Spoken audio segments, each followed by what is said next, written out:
السلام علیکم ورحمۃ اللہ وبرکاتہ۔ سب سے پہلے ہم آپ کو اپنی چینل میں خوش آمدید کہتے ہیں، موسٹ ویلکم، مرحبا بکم۔ اللہ کی ذات سے امید رکھتے ہیں آپ خیر و عافیت سے ہوں گے۔ آج کا جو ہمارا سبق ہے انتہائی اہم سبق ہے، سورۃ الاخلاص ہے۔ الحمدللہ یہ سورت تقریباً تمام بچوں اور بڑوں کو یاد ہے، اور نماز کے اندر عموماً یہ سورت پڑھی جاتی ہے، لیکن آج کے سبق میں ہم اس سورت کو پڑھنے میں جو غلطیاں ہو رہی ہوتی ہیں، جو حروف کی ادائیگی میں کمی بیشی ہو رہی ہوتی ہے، خاص طور پہ انشاءاللہ العزیز ان غلطیوں کی اصلاح کریں گے، اور تجوید کے ساتھ آسان انداز میں لفظ بلفظ آپ کے سامنے یہ سبق پیش کیا جائے گا۔ تو توجہ سے اس سبق کو سن لیجیے گا۔ تو چلتے ہیں سبق کی طرف۔ اعوذ باللہ من الشیطان الرجیم، بسم اللہ الرحمن الرحیم۔ قل هو الله احد، قل هو الله احد، قل هو الله احد۔ سب سے پہلے لفظ قل یہ موٹا حرف ہے، اس لفظ کو عموماً باریک پڑھتے ہیں، جسے دو صورتوں میں نے آپ کے سامنے عرض کر دی تھی۔ اس کو موٹا پڑھنا ہے، موٹا پڑھنے کے لیے زبان کا بیچ بھی اٹھانا۔ قل، قاف، قل، قل، اور لام میں تھوڑا سا غنہ آنی ہوگا۔ هو اللہ، هو اللہ، ہا کو نرمی سے ادا کرنا ہے، ہوا میں جو ہا ہے اس کو بھی، اور لفظ اللہ کی ہا کو بھی نرمی سے ادا کرنا ہے۔ عموماً اس کو ہم سختی سے ادا کر رہے ہوتے، تو سختی سے نہیں ادا کرنا ہے، بالکل نرمی سے ادا کرنا ہے، بالکل نرمی کے ساتھ۔ تو قل هو اللہ پڑھ رہے ہوتے، قل هو اللہ نہیں پڑھنا ہے، قل هو اللہ، هو اللہ، تو ہا کو نرمی سے ادا کرنا ہے۔ هو اللہ، لفظ اللہ کے لام کے اوپر کھڑا زبر ہے، اس کھڑا زبر کو ایک الف کی مقدار میں کھینچنا ضروری ہے۔ قل هو اللہ احد، احد، لفظ ہا جو ہے، احد کے ہا کو عموماً ہم نرمی سے احد پڑھتے ہیں، احد نہیں پڑھنا ہے۔ لفظ اللہ کا نام کیا ہے؟ احد، اللہ کا نام ہے، یہ نام بگڑ جائے گا۔ احد پڑھنا ہے، گہرائی کے ساتھ گلے کے اندر سے پڑھنا ہے۔ قل هو اللہ احد۔ اگلی آیت جو ہے، اللہ الصمد، اللہ الصمد، لفظ اللہ میں وہی بات ہے کہ کھڑا زبر ہے، اس کو ایک الف کی مقدار میں کھینچنا ہے۔ اللہ اللہ الصمد، اور ہا کو نرمی سے ادا کرنا ہے، ہا کو آگے صاد کے ساتھ ملانا ہے۔ صاد کے اندر بڑی کمی بیشی ہو رہی ہوتی ہے، صاد موٹا حرف ہے، اس کو موٹا کرنا ہے۔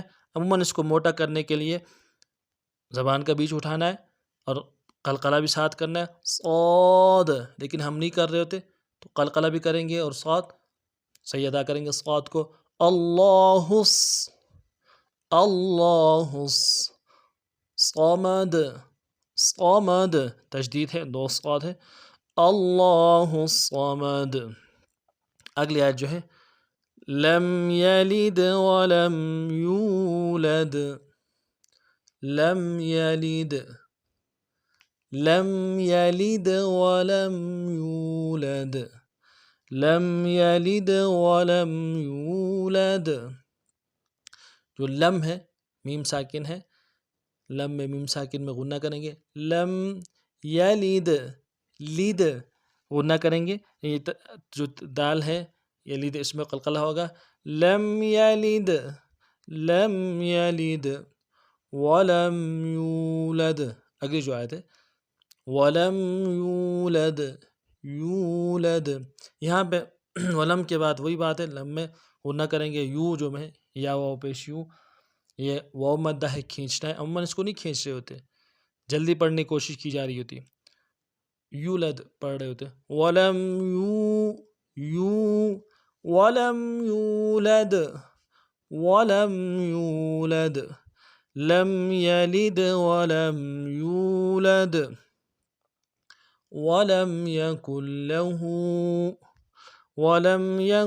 له کفوا احد، ولم یکن له کفوا احد، کفوا احد، ولم یکن له کفوا احد۔ لم میں وہی بات ہے، ولم میں لام میم ساکن غنہ کریں گے، ولم یکل یکل یکن لہو پڑھتے ہیں، یکن لہو، نون پڑھتے ہیں، نون نہیں پڑھنا یکن میں، کیونکہ لام کے اوپر تشدید ہے، تشدید 2 حرف ہوتے ہیں، 2 لام ہیں، پہلا لام ساکن ہے اور دوسرا لام متحرک ہے، اور نون کا نون بھی ساکن ہے، لام بھی ساکن ہے، لہٰذا 2 ساکن آ رہے ہوتے ہیں تو دونوں کو پڑھنا مشکل ہے، دونوں ساکن کو، تو اس وجہ سے نون کو نہیں پڑھتے، کاف کو ڈائریکٹ لام کے ساتھ ملاتے ہیں، ولم یکل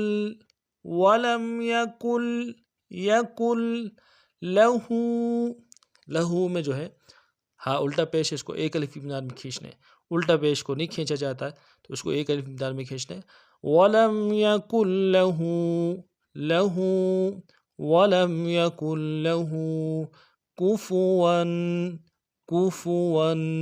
کفواً، یہاں پہ بہت بڑی غلطی ہوتی ہے کہ پیش فا کے اوپر پیش ہے، کفواً، اس کو کفواً پڑھتے ہیں، فا کو ساکن کرتے ہیں، ایسا نہیں کرنا ہے، کفواً، ون واو کے اوپر تنوین ہے، غنہ کریں گے، کفواً ولم یکن لہ کفواً احد، احد، ہا کو گہرائی سے ادا کرنا ہے احد کے، ولم یکن لہ کفواً احد۔ اب پورے سورت کو انشاءاللہ العزیز رواں پڑھتے ہیں۔ قل هو اللہ احد اللہ الصمد لم یلد ولم یولد ولم یکن له کفوا احد۔ ایک مرتبہ دوبارہ سماعت فرمائیں، قل هو اللہ احد اللہ الصمد لم یلد ولم یولد ولم یکن له کفوا احد۔ اس ترتیب سے ان اسباق کو پڑھنا ہے، کوئی بھی بات سمجھنا سبق کے حوالے سے اپنی رائے کا اظہار ضرور کیجیے گا کمنٹس میں، انشاءاللہ نئے سبق میں پھر آپ خدمت حاضر ہوتے ہیں، تب تک کے لیے السلام علیکم ورحمۃ اللہ وبرکاتہ۔